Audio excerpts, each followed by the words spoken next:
குணங்கள். இப்படிப்பட்ட ஆர்த்தியஹரத்துவ விசிஷ்டன் மயர்வை அறுக்க, ஆழ்வாருடைய மயர்வையெல்லாம் போக்கினான். அதற்கு பிறகு என்ன அவனுடைய உகப்புக்காக மட்டுமே பண்ணக்கூடிய கைங்கரியம், அந்த கைங்கரியம் இப்படிப்பட்டு இருக்கும். அது பரார்த்த கைங்கரியம், எம்பெருமானுக்குன்னே இருக்கிற உகப்பு. அது விருத்தி அப்படின்ற சொல்லு சம்பிரதாய கிரந்தங்களில் பெரும்பாலும் நிறைய வரும். இந்த விருத்தினா செயல் அப்படின்னு அர்த்தம். எப்படிப்பட்ட செயல்னா கைங்கரியம் ஆகிற செயல். இதில் இருக்கக்கூடிய காதலானது மேலும் மேலும் வளர்ந்து கொண்டு வருது. அஞ்சாம்பத்தில் விரக்தி பல ராகம் கழியமைக்கு. அவரால் பக்தி யோகம் பண்ணு அப்படின்னா முடியாத ஆழ்வாரால். அவருக்கு வேறு கதி கிடையாது. ஆக அந்த பக்தி பாரவசியத்தினால் என்ன பண்ணுறார் ஆழ்வார்? எம்பெருமான் திருவடிகள் ஆத்மாவினுடைய தன்மைகள், ஆத்மா எப்படிப்பட்டது, எம்பெருமானுக்கே சேஷபூதமானது, எம்பெருமானுக்கே பிரகாரமான ஆத்மஸ்வரூபம் என்ன அப்படின்னு 8ஆம் பத்திலே கண்கள் சிவந்துங்கிற திருவாய்மொழியில் அருளிச்சார்னு பார்த்தோம். அப்படி ஆத்ம தரிசனத்தை தானே வழித்துணையாக இருந்து அழித்து கொண்டு போவான். அப்படி திருமோகூர் ஆப்தன் காளமேக விட்டு எனக்கு மற்ற ஒருத்தர் துணை கிடையாது. அர்ச்சிராதி மார்க்கம் மூலமாக நான் ஸ்ரீவைகுண்டத்தை பிராபிக்கும் பொழுது எம்பெருமான் தான் எனக்கு துணை அப்படின்னு அர்த்தத்தை மாற்றிக்கிறாங்க.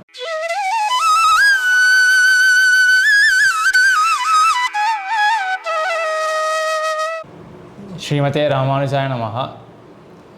திருக்கோதூர் சுதர்சன் சுவாமியோட கூடியிருக்கோம். ஸ்ரீவைஷ்ணவ சம்பிரதாயத்தில் பெரும்பாலும் பலருக்கு திருக்கோதூர் சுதர்சன் சுவாமியை தெரிய வந்திருக்கும். உபன்யாசங்கள்லாம் நிறைய சாதிச்சுட்டு வர்றார். டிவிஎஸில் வேலை பார்த்துட்டு இருக்கார். திருவல்லிக்கணியில் இருக்கார். சொந்த ஊர் திருக்கோவலூர். எம்பெருமானுக்கு பல கைங்கரியங்கள் திருவல்லிக்கணியில் பண்ணின்னு வர்றார். அங்கே எம்பெருமானுக்கு சாத்துப்படி அரைச்சி கொடுக்குற கைங்கரியம், அதே போல் ஸ்வகிராமத்தில் எம்பெருமானுக்கு கைங்கரியம். ஸ்ரீரங்கத்துலேயும் ஆகம் இருக்கு இல்லையா? ஆஹா சுவாமி அத்தியாபகம் அங்கே சாத்தியிருக்கா? சாத்தியிருக்கா. ஓ, அத்தியாபகமே சாத்தியிருக்கா? கோயில் திருவாய்மொழி சாத்தியிருக்கான். கோயில் திருவாய்மொழி அத்தியாபகம் சாத்தியிருக்கார். ஆனால் 4000 ரூபா கண்டஸ்தம். அடியனே பார்த்துருக்கேன். ரொம்ப அழகாக செய்வார். இந்த மாதிரி ஒரு நல்ல எடுத்துக்காட்டு. சம்பிரதாயத்தில் இப்படி தான் இருக்க வேண்டும், எம்பெருமானுக்கு பலபடியாக கைங்கரியம் பண்ணிக்கொண்டு இருக்க வேண்டும் அப்படின்றதுக்கு ஒரு நல்ல எடுத்துக்காட்டு. அதே போல் சம்பிரதாய விஷயங்களில் ஆழமாக கற்றுக்கொண்டு இருக்கார். உபன்யாசங்கள்லாம் ரொம்ப ஒரு பியூராக இருக்கும். சம்பிரதாய விஷயங்களை மட்டும் எடுத்து சொல்லக்கூடிய ரொம்ப ஆச்சரியமான உபன்யாசங்களில் பண்ண வல்லவராக இருக்கார். மேலும் மேலும் சம்பிரதாயத்தை பற்றி நன்றாக அறிந்து கொண்டு பல பேருக்கு உபகாரம் பண்ணுவதற்காக சித்தமாக இருக்கார். அப்படிப்பட்ட திருக்கோதூர் சுதர்சன் சுவாமியோட இப்போது திருவாய்மொழியை பற்றின சில அர்த்த விசேஷங்களை டிஸ்கஸ் பண்ண போகிறோம். ஆச்சாரிய ஹிருதயத்தில் 4 பிரகரணங்கள் இருக்கின்றன.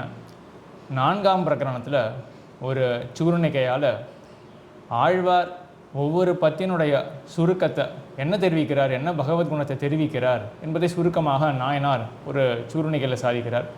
பரத்வ, காரணத்துவ, வியாபகத்துவ அப்படின்னு ஆரம்பித்து ஒரு சூர்ணிகையில் சாதிக்கிறார். 218வது சூர்ணிகை ஆச்சாரிய ஹிருதயத்தில். இந்த சூர்ணிகையில் 2 பாகங்கள். எம்பெருமானுடைய குணங்கள் 10 குணங்கள் என்ன பேசப்படுகின்றன என்பது ஒரு பாகம். அப்படிப்பட்ட குணவிசிஷ்டனான எம்பெருமான் ஆழ்வாருக்கு என்ன உபகாரத்தை பண்ணினான், என்ன தசாவிசேஷங்களை, என்ன நிலைப்பாட்டுகளை ஏற்படுத்தினான் என்பது மற்றொரு பாகம். எம்பெருமானுடைய 10 குணங்கள் என்ன என்பதை முன்பே பார்த்துள்ளோம். இப்பொழுது சூர்ணிகையினுடைய 2ஆம் பாகம், ஆழ்வாருக்கு ஏற்பட்ட தசாவிசேஷங்கள் என்ன, நிலைப்பாடுகள் எவை என்பதை பற்றி இப்பொழுது பார்க்க இருக்கிறோம். ஆர்த்தியஹரத்துவ விசிஷ்டன் அப்படின்னு முடியும் முதல் பாகமானது. ஒரு ரீகேப்பெல்லாம் பண்ணலாம். 10 குணங்கள் என்ன சாதிச்சிருக்கார் அப்படின்றது. முதல்ல பரத்துவம், காரணத்துவம், 2ஆம் பத்தில் காரணத்துவம், 3ஆம் பத்தில் வியாபகத்துவம், 4ஆம் பத்தில் நியந்திரத்துவம், 5ஆம் பத்திலே சரண்யத்துவம், காருணிகத்துவம், காருணிகத்துவம், 6ஆம் பத்தில் சரண்யத்துவம், 7ஆம் பத்திலே சக்தத்துவம், 8ஆம் பத்திலே சத்தியகாமத்துவம், 9ஆம் பத்திலே ஆபத்சகத்துவம், 10ஆம் பத்திலே ஆர்த்திஹரத்துவம் என்று 10 குணங்கள் ஆழ்வார் அனுபவித்தார் பெருமானுடைய குணங்கள். இப்படிப்பட்ட ஆர்த்திஹரத்துவ விசிஷ்டன் மயர்வை அறுக்க, ஆழ்வாருடைய மயர்வையெல்லாம் போக்கினான். அதற்கு பிறகு என்ன தசாவிசேஷங்கள் ஆழ்வாருக்கு விளைந்தன, ஒவ்வொரு 10 தோறும் என்ன தசாவிசேஷங்கள் விளைந்தன. ஆர்த்திஹரத்துவ விசிஷ்டன் மயர்வை அறுக்க முதல்ல தத்துவவேதன மரப்பற்று அப்படின்னு சாதிக்கிறார். முதல் 10க்கு விஷயம் தத்துவவேதன மரப்பற்று. அடியேன் தத்துவவேதனம் மரப்பத்து ஆனால் ஆழ்வாருக்கு எம்பெருமான் மயர்வர மதிநலம் அருள. அதனால் தத்துவத்திரைய ஞானத்தை நன்னாக ஆழ்வார் அறிந்து கொண்டார்.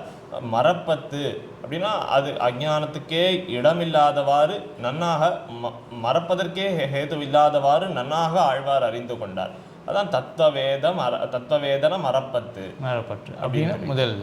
அதற்கு பிறகு ரெண்டாவதுல தத்துவவேதன மரப்பற்று, தத்துவவேதன மரப்பத்து, ஞப்தி பல முக்தி தலைசேர நிஷ்கர்ஷித்து. ஞப்தி பல முக்தி தலைசேர நிஷ்கர்ஷித்து. ஞப்தின ஞானம், ஞானத்தினுடைய பலமாக இருக்கக்கூடிய மோட்சம். ஞானான் மோட்சம் எம்பெருமானே உபாயம்ங்கிற ஞானம்தான் நம்முடைய மோட்ச ஹேத்துவா இருக்கிறதுனாலே அந்த ஞப்தி பல முக்திக்கு அதுக்கு உபாயமாக எம்பெருமான நித்திபல முக்தி தலைசேர நிஷ்கர்ஷித்து. எம்மா வீட்டினுடைய பிரமேயம். எம்மா வீட்டினுடைய பிரமேயம் தலைசேர நிஷ்கர்ஷித்து.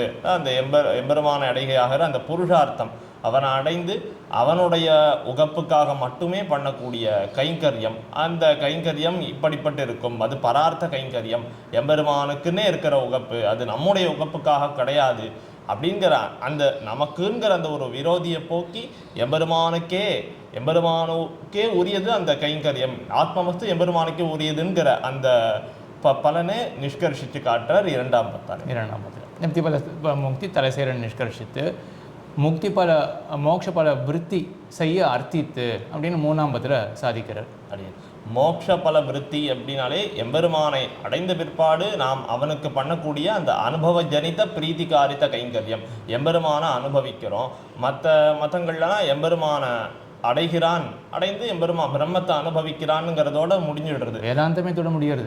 ஸ்ரீபாஷ்யத்திலேயே கைங்கரியம்னு ஒரு சொல்லு அடியன் மந்த புத்திக்கு நான் செய்ததில் அது அவ்வளோ ஒரு தடவை கூட நான் கைங்கரியம்னு சொல்ல பார்த்ததா ஞாபகம் இல்லை. பெரியவர்களும் இதான் சாதிப்பா. கைங்கரியம் ஒரு சொல்லு அங்கே ஸ்ரீபாஷ்யத்தில் பார்த்தது கிடையாது. ஆக அனுபவத்தோடு நின்றுடும். பிரம்மா அனுபவம் அதோட நின்றுடும். அதுக்கப்புறம் அந்த அனுபவ ஜனித்த பிரீத்தி காரித்த கைங்கரியம் வரைக்கும்லாம் கத்தியத்தில் தான் இருக்குது.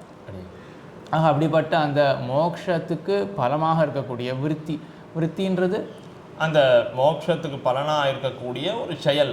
மோட்சத்துக்கு போய் நம்ம என்ன பண்ண போறோம் அப்படிங்கிறது தான் அந்த மோட்ச பல விருத்தி. அது செய்ய ஆழ்வார் அர்த்திக்கிறதுனா எம்பெருமான இடத்துல கைங்கரியம் பண்ண வேணும் அப்படின்னு ஆசைப்படுகிறார் மூணாம் பத்தாலே. அதுக்கேற்றா போல பிரசித்தமான பாட்டு ஒழிவில் காலமெல்லாம் உடனாய் மன்னி வழிவிலா அடிமை செய்ய வேண்டும் நாம் அப்படின்றதுலே அந்த வேண்டும் அப்படின்ற அந்த வேண்டுதல் இருக்கே அதுதான் ஆர்த்திக்கிறது. எம்பெருமான் திருவடிகளை கைங்கரியம் பண்ண வேண்டும்னு. இங்கே ஒரு முக்கியமான விஷயம் தெரிஞ்சுக்கணும். விருத்தி அப்படின்ற சொல்லு சம்பிரதாய கிரந்தங்களில் பெரும்பாலும் நிறைய வரும். இந்த விருத்தினா செயல் அப்படின்னு அர்த்தம். எப்படிப்பட்ட செயல்னா கைங்கரியம் ஆகிற செயல். விருத்தி என்றால் கைங்கரியம் அடியன். அப்புறம் நாலாவதுல புருஷார்த்த பல அந்நிய ருச்சி ஒழிந்து. அதாவது இந்த புருஷார்த்த பலன்கிறது இப்போ எம்பெருமானுக்கு பண்ணக்கூடிய பிரீத்திகாரத்த கைங்கரியம். அதில் இருக்கக்கூடிய அந்நிய ருச்சி ஆண்டாள் சொல்கிற மாதிரி மற்ற இனம் காவங்கள் மாற்று அப்படின்னு சொல்லும்படியா இந்த கைங்கரியமானது எம்பெருமானுக்கே உரியது. மற்றொரு விஷயத்தில் இருக்கிற இதர விஷயங்களில் இருக்கிற பற்றுகள் அல்லது அந்த கைங்கரியமேயாக இருந்தாலும் அது நமக்கானது, நம்முடைய போகத்துக்கு அப்படின்ற எண்ணமெல்லாம் தவிர்தல் அப்படின்றது தான் புருஷார்த்த பல அந்நிய ருச்சி ஒழிந்து. இந்த அர்த்தம் எம்மா வீட்டில் ஓரளவுக்கு வந்தாயிருது. இங்கே நாலாம் பத்தில் ஒரு நாயகம் ஆயிருக்கு இல்லையா? அதில் சொல்லப்படுறது என்னது? உலகத்தில் காணக்கூடிய போகங்கள்லாம் நமக்கு ஹேயமானது, தீயது. எம்பெருமானுக்கு பண்ற கைங்கரியமே தான் புருஷார்த்தம் அப்படின்னு காட்டுறேன். இது இந்த தீயது அப்படின்றத மாமனிகள் அப்படியே 2 வார்த்தைகளை காட்டிட்டார். மண் உயிர் போகம் தீது அப்படின்னு மாமனிகள் இந்த 2 புருஷார்த்தத்தையும் சேர்த்துட்டார். ஐஸ்வர்யம் கைவல்யம் ரெண்டுமே தீது அப்படின்றது. அதனுடைய சங்கிரகமாக இருக்கக்கூடிய இந்த சூர்ணிகையில் புருஷார்த்த பல அந்நிய ருச்சி. அந்நிய அப்படின்றது கைவல்யம், அதே போல் ஐஸ்வர்யம். அதில் ருச்சி ஒழியறது. ஏன்? புருஷார்த்தத்தில் ஆசை மிக மிக மிக மிக மிக அதாவது எம்பெருமான் திருவடிகளை கைங்கரியம் பண்ண வேண்டும் அப்படின்ற ஆசை மிக மிக ஆகையினால் அதனுடைய பலமாக அந்நிய ருச்சி தன்னுடைய கழிகிறது.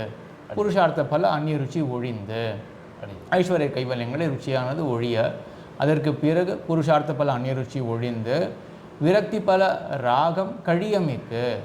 5ஆம் பத்தில் விரக்தி பல ராகம் கழியமிக்கு. விரக்தினா வைராக்கியம், அந்த வைராக்கியம்னா உலக விஷயங்களில் நமக்கு ஏற்படக்கூடிய விரக்தி, அவைகள்லாம் நமக்கு நிலை இல்லாமல் எம்பெருமானிடத்திலிருந்து நம்மளை பிரிக்கிற விரோதிகள் அப்படிங்கிறத தெரிந்து கொண்டு அதுக்கு பலனாக இருக்கக்கூடிய அந்த விரக்தி இருக்கிறதுனால அதுக்கு பலனாக இருக்கக்கூடிய எம்பெருமான் விஷயத்திலே அந்த ராகம் ஆசைங்கிறது கழியமிக்கு, விரக்திங்கிறதே ராகத்திலிருந்து விலகிறது தான். ஆனால் நமக்கு இருக்க வேண்டிய ராகம் எம்பெருமான் இடத்துல இருக்கணுன்றதால அந்த ராகம் கழியமிக்கு ஆழ்வாருக்கு என்னன்னா கை கழிந்த காதல்னு சொல்லும்படியாக அதை கையிலிருந்து பொங்கி வழியக்கூடியதுன்னு சொல்கிற மாதிரி அத்தனை பிரேம தசை ஆழ்வாருக்கு ஏற்பட்டதுங்கிறது 5ஆம் பத்தில் தெரிவிக்கிறார். 8வது நிலைக்கு போகிறது, கழியமிக்கு 8வது நம்மளால் பிடிக்க முடியாது, அந்த நிலைக்கு 8வது நிலைக்கு போகிறது.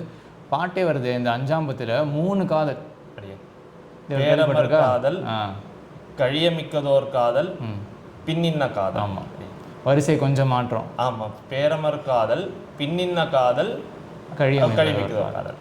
நான் இது 5-5 கழிமிக்கதோர் காதல்ன்றது வந்து 5-5ல் வருது. அதுக்கு முன்னாடி ஊரெல்லாம் துஞ்சில தான் வருதோ, ஊரெல்லாம் காதல் அது பேரமர் காதல் கடல் புறைய விளைவித்த மாசர சொல்லி வருது இல்லையா. அப்போ பேரமர் காதல், அப்புறம் பின்னின்ற காதல், அப்புறம் கழிமிக்கதோர் காதல் என்று அந்த கழிமிக்கதோர் காதல் தான் இங்கே குறிப்பிடப்படுறது. இதில் ஒரு விஷயம், இப்போ 3ஆம் பத்தில் நம்ம என்ன பார்த்தோம், நம்ம அங்கே மோட்ச பலத்துக்கு இருக்கக்கூடிய அந்த விருத்தி அதை செய்ய வேண்டும் அப்படின்னு அர்த்தித்தார் ஆழ்வார். அதற்கு பிறகு 4ஆம் பத்தில் புருஷார்த்த பல அந்நிய ருச்சி ஒழிந்து எம்பெருமான் திருவடிகளை கைங்கரியம் பண்ண வேண்டும் அப்படின்ற எண்ணம் பிறக்க ஐஸ்வர்ய கைவல்யங்கள் ருச்சியானது போயிடுறது. அந்த விரக்தி மற்ற விஷயங்கள் இருக்கக்கூடிய வைராகியத்தினால விரக்தி பல ராகம் கழியமிக்கு, எம்பெருமான் திருவடிகளில் இருக்கக்கூடிய ராகமானது அது எட்டாக்கணியாக, அதாவது நம்ம கைக்கு எட்டாத அளவுக்கு அது ரொம்ப ஒசந்து போகிறது, உயர்ந்து வருது அப்படின்னு சாதிக்கிறார். இப்போது முன்னாடி புருஷார்த்தத்தை ருச்சி இருக்கிறதுனால தான் ஐஸ்வர்ய கைவல்யங்களில் ருச்சியானது ஒழிந்தது. அது ஒழிந்தபடியினாலேயே இப்போ மறுபடியும் என்ன ஆகுது, எம்பெருமான் திருவடிகளில் இருக்கக்கூடிய காதலானது மேலும் மேலும் மிகுந்து வருது. முன்னாடி எம்பெருமான் திருவடிகளில் காதல் இருக்கிறதுனால அது ஒரு சின்ன விதமான ஒரு காதலாக இருந்தது, பக்தியாக இருந்தது. அதனால மற்ற விஷயங்களில் ஈடுபாடு தன்னிடையே விட்டு போச்சு. அது போனபடினாலேயே இப்போ விரோதி போயிடுது. அப்படின்றதுனால என்ன ஆகுது, எம்பெருமான் திருவடிகளில் இருக்கக்கூடிய காதலானது மேலும் மேலும் வளர்ந்து கொண்டு வருது. 5ஆம் பத்தில் விரக்தி பல ராகம் கழியமைக்க. 6ஆம் பத்தில் பிரேம பல உபாயத்தே புகுந்து, பிரேம பல உபாயத்தை புகுந்துன்னு 6ஆம் பத்தில் விஷயமா இருக்கிறதால இப்போ கழியமிக்கதோர் காதல் அப்படின்னு சொல்லும்படியா 8வது அளவுக்கு உயர்ந்ததான அந்த ஆழ்வாருடைய பிரேமமானது அதுக்கு பலமாக இருக்கக்கூடிய எம்பெருமானே உபாயம் அப்படின்னு அந்த எம்பெருமானாகிற உபாயத்தை பரிகிரகிக்கிறார். அந்த உபாயத்தை எம்பெருமானே உபாயம்னு பத்துக்கிறார் 6ஆம் பத்தாலே.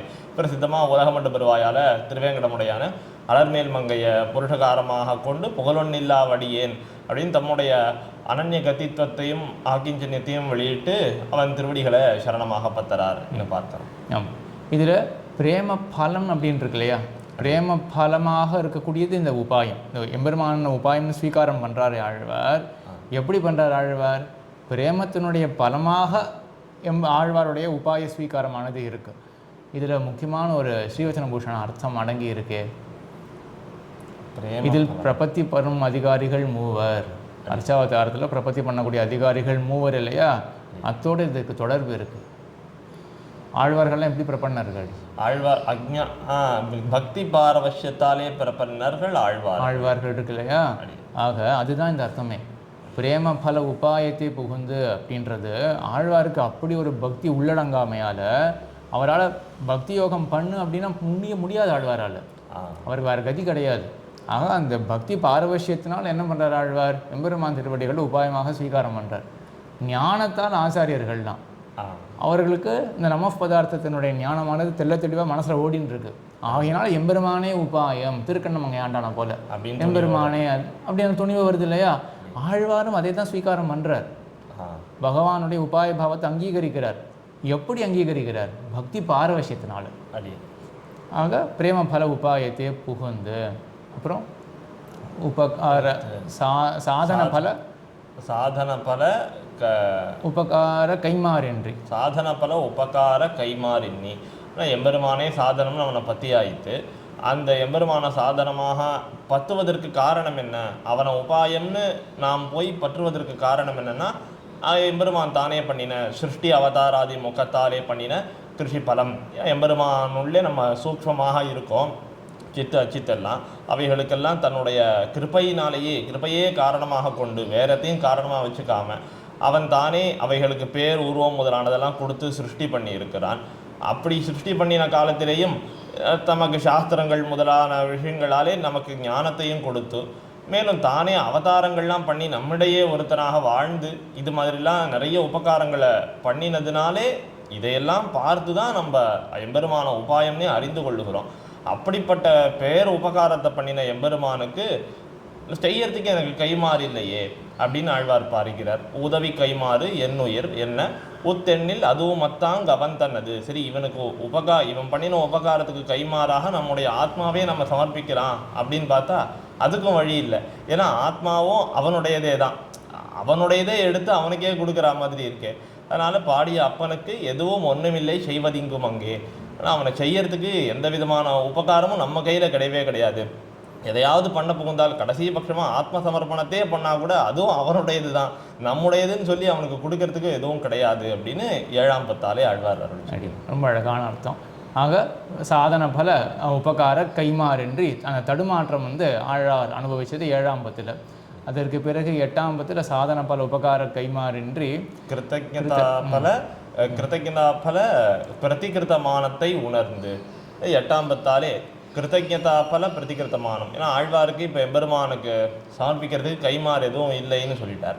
அப்படி எம்பெருமானை சமர்ப்பிக்கிறதுக்கு எதுவுமே இல்லாத போது கடைசியாக நம்ம என்ன சமர்ப்பிக்க போகிறோம்? ஆத்மாவை தான் சமர்ப்பிக்க போகிறோம். அப்போ கிருத்தஜ்ஞதா பல பிரதிகிருத்தமானம், அந்த பிரதிகிருத்தமான அந்த கைமாறாக எம்பெருமானுக்கு என்ன சமர்ப்பிக்க போகிறோம்? ஆழ்வார் தாள்களை இறக்கே தலைத்தாய் சிறப்ப தந்த பேருதவி கைமாறா தோள்களை ஆரத்தழுவி என் உயிரை அறவிலை செய்தனன் சோதி. என் உயிரை தோள்களை ஆரத்தழுவி அணுமாத்திர ஸ்வரூபனான ஆத்மா எம்பெருமான அடைய போகிறேன் அப்படின்ன உடனே அது நன்னாக பிரகாசிக்க பனைக்கிறது. அந்த ஆத்மா சதசாக பனைக்கிறது, அப்படியே நன்னாக பனைக்க அதை அப்படியே தோள்களை பிடித்து தழுவி எடுக்கிறா போல அது எம்பெருமானுக்கு சமர்ப்பித்தேன் அப்படின்னு அந்த பிரதிகிருத்தமானமாக கடைசி பட்சம் நம்ம ஆத்மாவை தான் எம்பெருமானுக்கு கொடுப்போம். ஆத்ம நிவேதனமாக அது எம்பெருமானுக்கு கொடுத்ததாக சொன்னார். உணர்ந்து பிரதிகிருத்தமானத்தை உணர்ந்து அந்த ஆத்மஸ்வரூபத்தை நன்னாக உணர்ந்தேன் அப்படின்னு சொல்கிறார். 8ஆம் பத்தாலே கண்கள் சிவந்துங்கிற திருவாய்மொழியிலே, அந்த திருவாய்மொழியில் பார்க்கிற போது 10 பாசனம் இருக்குது அப்படின்னா அதை 2ஐயும் 7ஐயுமா பிரிச்சுக்கணும்.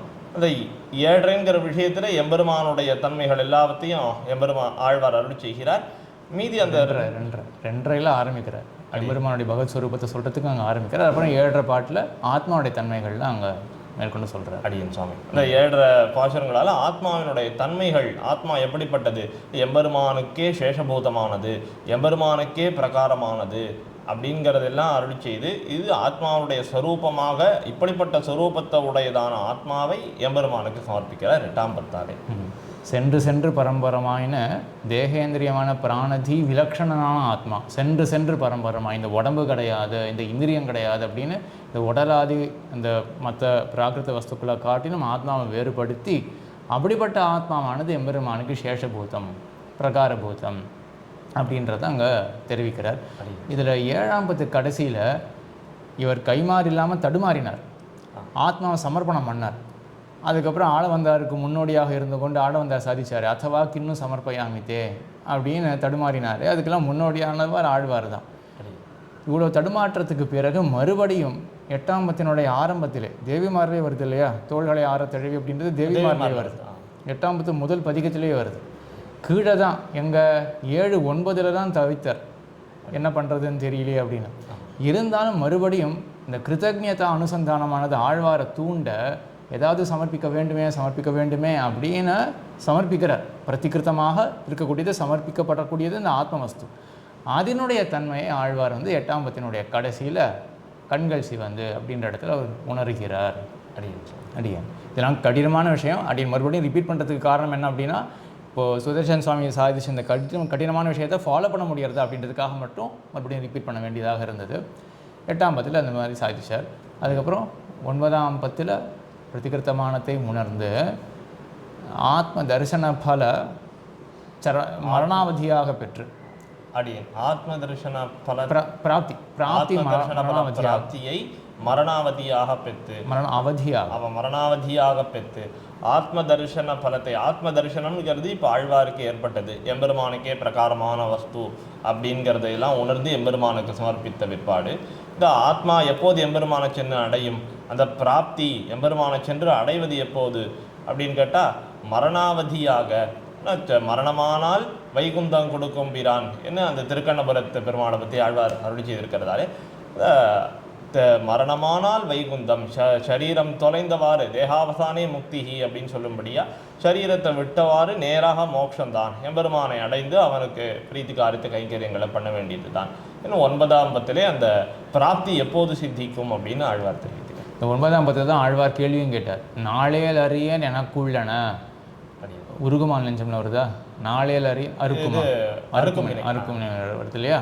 நாளே அப்போ 8வது பதிகத்தில் கேட்டிருக்கார் கேள்வியை, நாளேல் அறியன் எனக்குள்ளன அப்படின்னு. எனக்கு தெரியலையே எப்போ நான் வந்து எம்பெருமான் திருவடி எப்போ சாரப்போகிறேன் அப்படின்னு தெரியலையே அப்படின்னு கேட்டார். அதனுடைய பதில் 10ஆம் பதிகத்தில் வந்துடுது. மரணம் ஆனால் வைகுந்தம். இதுதான் ஆச்சாரியார்னா எப்படி லிங்க் பண்ணுறா, 8ஆம் பதில் கேட்ட கேள்விக்கு பதில் இது அப்படின்றத அந்த ஆழ்வாருடைய அந்த ஹிருதயத்தை அனுசரித்து அதை ஃபாலோ பண்ணிட்டு வரா கரெக்டாக. அது வெறும் தமிழ் பாட்டுன்னு மட்டும் பார்த்தா அதில் ஒன்றும் தெரிய வராது. ஆழ்வாருடைய அருளி செயல் இது அப்படின்னு அந்த ஆழ்வாருடைய அருளி செயல் அவகாகனம் பண்ண ஆச்சாரியருக்கு இந்த மாதிரிலாம் அர்த்தங்கள்லாம் ஸ்புரிக்கிறது. இந்த 9ஆம் பத்தில் ஆழ்வார் பெற்ற நிலை என்ன அப்படின்னா, எப்போ பெற போகிறோம் அப்படின்றதுக்கு அந்த அவதி கிடச்சிருது. அவதி அப்படின்றது வந்து சீமா, அந்த பவுண்ட்ரி, அந்த அவதி கிடச்சிருது ஆழ்வாருக்கு அடியன். அப்புறம் 10ஆம் பத்தில் எம்பெருமான அந்த பிராப்தி பலமான கதிக்கு துணை கூட்டின. அதாவது பிராப்திங்கிறது பரமபதத்துக்கு செல்லும்போது அந்த கதி அர்ச்சிராதி மார்க்கத்தாலே பரமபதத்துக்கு செல்லும்போது அந்த அர்ச்சிராதி மார்க்கத்துக்கு துணையாக சில பேருக்கு எம்பெருமான ஆதிவாகிக்கர்கள் அப்படின்னு சொல்லக்கூடிய சில கணங்களை அனுப்பி அவளையெல்லாம் இந்த ஆத்மாவை அழைத்து கொண்டு வாருங்கள் அப்படின்னு நியமித்து பணிக்கக்கூடிய விஷயமா இருந்தாலும் 9ஆம் பத்தில் ஆத்ம தரிசனத்தினுடைய பலம் பிராப்தி மரணாவதியாக பெற்று என்ன அர்த்தம்? ஆத்ம தரிசன பலம் ஆழ்வார்க்கு இப்போது அந்த ஆத்ம தரிசனமானது ஏற்பட்டது. ஆத்மஸ்வரூபம் என்ன அப்படின்னு 8ஆம் பத்திலே கண்கள் சிவந்துங்கிற திருவாய்மொழியில் அருள் செய்தார்னு பார்த்தோம். அப்படி ஆத்ம தரிசனத்தை அனுபவித்து அதை ஆத்ம தரிசனத்தை அறிந்து அது எம்பெருமானுக்கே உரியது, பகவத் சேஷபூதம் அப்படின்னு தெரிந்து கொண்டவராகையாலே அந்த ஆத்மாவானது எம்பெருமானை எப்போது சென்று சேரும், நான் எப்போது எம்பெருமானை சென்று சேருவேன் அப்படின்னு அந்த பாரிப்பு ஆழ்வார்க்கு மேலழ எம்பெருமான் மரணாவதியாக ஆழ்வார்க்கு கொடுக்கிறான். மரணமானால் வைகுந்தம் கொடுக்கும் பிரான் என்ன ஆழ்வார் தாமே மாலரண்ணின்கிற திருவாய்மொழியில் சொன்னால் போல இந்த திருக்கண்ணபுரத் எம்பெருமான் மரணமானால் வைகுந்தம் தேகாவசானே முக்தி அப்படிங்கிறா போல இந்த தேகம் விட்டவாறே உமக்கு மோட்சம் அப்படிங்கிற அந்த பலனை ஆழ்வாருக்கு அளிக்கிறான். இது 9ஆம் பத்து. அருக்குமினை 8வது பதிகத்தில் நாளேல் அறியேன் எனக்குள்ளன நானும் மீளா அடிமை பணி செய்ய புகுந்தேன் அப்படின்னு நித்திய கைங்கரிய பிராப்தி எனக்கு எப்போ அப்படின்னு பாரித்தார் 9:8. அதற்கு விடை 9:10 மரணமானால் வைகுந்தம் கொடுக்கும் பிரான் என்று. அதற்கு பிறகு 10ஆம் பத்திலே காலாசக்தி பல கதிக்கு துணை கூட்டின பேற்றை அப்படின்னு முடிச்சிருக்கார் நாயனார். காலாசக்தினா காலம் குறுகா நிற்கிறது. அதாவது ஆழ்வார் முதல்லையே 6ஆம் பத்தில் கூவிக்கொள்ளும் காலம் இன்னும் குறுகாதோ அப்படின்னு பிரார்த்தித்தார். இப்போது அந்த பலனானது குறுகுகிறது. ஆனால் மரணாவதியாக பெற்று காலம் தெரிஞ்செடுத்து ஆழ்வாருக்கு. அப்போ காலம் குறுக ஆழ்வாருக்கு மகிழ்ச்சி உண்டாகிறது. அப்படி அந்த காலாசக்தி பலமாகிற கதிக்கு எப்படி அந்த திருநாட்டுக்கு அர்ச்சிராதி கதியால் போகிறார். அர்ச்சிராதி கத்தியில் போகும்போது சில பேரை அழைத்து கொண்டு போகணும்னு எம்பெருமான் ஆதிவாகிக்கர்கள்னு சில பேரை அனுப்பி இந்த ஆத்மாவை அழைத்து கொண்டு வாருங்கள்னு நியமித்து அனுப்புவான். ஆழ்வாரை போன விசேஷ அதிகாரிகளுக்கெல்லாம் எம்பெருமான் தானே வழித்துணையாக இருந்து அழைத்து கொண்டு போவான். அப்படி திருமோகூர் ஆப்தன் காலமேக பெருமாள் ஆழ்வாருக்கு வழித்துணையாக இருந்து கொண்டு காலமேகத்தை எண்ணி மத்தொன்னிலங்கதியே அப்படின்னு தாளதாமரையில் ஆழ்வார் சொன்னா போல தானே வழித்துணையாக அந்த திருநாட்டுக்கு அழைத்து கொண்டு போய் ஆழ்வாரை சேர்த்தருளினான் என்று 10ஆம் பத்தை ஆழ்வார் பூர்த்தி செய்திருக்கார். இந்த காலமேகத்தை எண்ணி மத்தொன்னிலங்கதியே அப்படின்னு சாதிக்கிறாரா, அவனை விட்டு எனக்கு கதி கிடையாது அப்படின்னு தான் ஆழ்வார் தெரிவிக்கிறதா தெரிகிறது. 6ஆம் பத்து கடைசியில் புகழொன்னில்லா அடியேன் அப்படின்னு சாதிச்சார். புகழ் கதி எல்லாம் ஒரே அர்த்தம் தான். ஆனால் அங்கே புகழ் அப்படின்ற சொல்லுக்கு வேறு விதமாக வியாக்கியானம் சாதிக்கிற ஆச்சாரியார். இங்கே 10ஆம் பத்தினுடைய ஆரம்பத்தில் வரக்கூடிய கதி அப்படின்றது இருக்கு இல்லையா, இங்கே அர்த்தமே வேறையா சாதிக்கிறார். இங்கே என்ன பண்ணுறா, துணையாக எம்பெருமானை விட்டு எனக்கு மற்ற ஒருத்தர் துணை கிடையாது, அர்ச்சிராதி மார்க்கம் மூலமாக நான் ஸ்ரீவைகுண்டத்தை பிராபிக்கும் பொழுது எம்பெருமான் தான் எனக்கு துணை அப்படின்னு அர்த்தத்தை மாற்றிக்கிறாங்க. இல்லாட்டி கத்தினா என்ன நம்ம நினச்சிப்போம், கத்தினா அந்த மாதிரி வச்சுப்போம் இல்லையா. ஆனால் அந்த மாதிரி இங்கே அர்த்தத்தை காட்டலை. ஏன் அப்படின்னா ஆழ்வாருடைய ஹிருதயத்தை அனுசரித்து வியாக்கியானம் பண்ணணும். ஆழ்வாருடைய நிலை என்ன, இந்த 10ஆம் பத்தில் ஆழ்வாருக்கு ஓடக்கூடிய தசை என்ன அப்படின்றத அனுசரித்து இந்த மாதிரி ஆச்சரியமாக வியாக்கியானம் சாதிக்கிற மற்ற நிலம் கதி அப்படின்றதுக்கு மற்றது துணை எனக்கு கிடையாது, அர்ச்சிராதி மார்க்கத்திலையும் எம்பெருமான் தான் எனக்கு துணை அப்படின்ற அர்த்தத்தை ஆச்சாரியர்கள்லாம் வெளியிடுறார்கள். அவங்க இப்படி ரொம்ப அழகாக இந்த ஆழமான விஷயங்கள், ஆச்சாரிய ஹிருதயத்தில் இருக்கக்கூடிய இந்த ஆழமான விஷயங்களில் ரொம்ப அழகாக சாதித்தார். மேலும் மேலும் சம்பிரதாயத்தில் இருக்கக்கூடிய நல்ல ஆழமான விஷயங்களை பல பேருக்கு உபகரிப்பார், சம்பிரதாயத்துக்கு ஒரு பெரிய உபகாரம் பண்ணுவார் அப்படின்னு அனைவரும் நம்பலாம். மேற்கொண்டு நம்ம அடுத்த எபிசோடில் உயர்வர உயர்நலம் முதல் பாட்டு, திருவாய்மொழியினுடைய முதல் பாட்டு, அதை பற்றின மிகவும் சுவையான ஆழமான விஷயங்கள் என்ன அப்படின்றத அனுபவிக்கலாம். ஸ்ரீமதே ராமானுஜாய நமஹ.